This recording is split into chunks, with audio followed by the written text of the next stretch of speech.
In this video, we'll read through the vocabulary from chapter 15. Agathos. And you'll see here we have this eta and this on. That is communicating to you that you have an adjective, and this is the feminine ending, and this is the neuter ending. We're of course preparing to talk about adjectives very soon, so we need to learn some adjectives. So, in other words, the feminine form of agathos would be written agathe, right? And it would decline just agathe, agathes, agathe, agathe, just like a noun, right? Because an adjective has to agree with the noun it modifies in case, number, and gender, as we're going to see.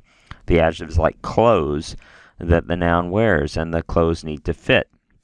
If it were modifying a singular neuter noun, nominative, it would be agathon, right? So that's the nominative neuter ending, the nominative feminine ending, and the nominative masculine ending, all singular, of course.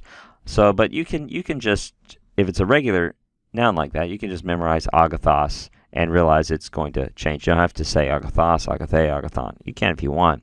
If the last letter of the adjective stem is a rho, iota, or epsilon, right? This is our alpha pi rule, as if you may remember. Yes, that's a rho and not a p, but it's a little memory device like apple pie, alpha pi rule, the alpha pi rule. If the last letter of the noun or adjective stem is a rho, iota, or epsilon, just as this is a iota here, then it will follow the cardia pattern. It will follow the alpha endings for the feminine. Okay, just a little memory device for you there. It's really not necessary that you memorize that because they're so regular. But hagios, notice that's a rough breathing mark. Hagios means holy. That's the feminine ending, nominative singular, neuter ending, nominative singular. And we give some cognates in English when we are able to try to help you learn these. Allos means other, another, or different. Again, the feminine ending, the neuter ending there. All right. Dikaios means righteous or just, the feminine ending, the neuter ending. Heteros means other, another, or different. And there's some debate if you look in lexicons or commentaries, are these, is this another of the same kind and this is another of a different kind? And I think in the Koine period they began to be used nearly synonymously, and context will have to clarify whether it's another of the same kind or another of a different kind. Okay, heteros again meaning other, another, or different. Kalos means good or beautiful. Again, notice we have feminine ending, neuter ending. For example, calligraphy is beautiful handwriting, right? Next, we're going to pick up the word that means large or great, and because it's a bit irregular, we learn the masculine nominative singular form, the feminine nominative singular form, and the neuter. So it's probably not a bad idea for you to memorize megas, megale, mega, right? Megas, megale, because you'll see this spelling change is significant enough that might confuse you if you didn't memorize that. So I say, what's the Greek word for large or great? Megas, megale, mega, right? Masculine, feminine, and neuter. Nekros means dead. Necropolis, the city of the dead, right? Nekros. Then we have the word meaning all, every, and it can also mean whole, right? If you don't know what this word means, try every, try all, try whole, and whichever one fits in English will probably be right. All right, this is the masculine, the feminine, and the neuter. And I would recommend that you not only memorize pas upon, but you memorize the word pantos. Pantos is the genitive form that's used both for the masculine and the neuter.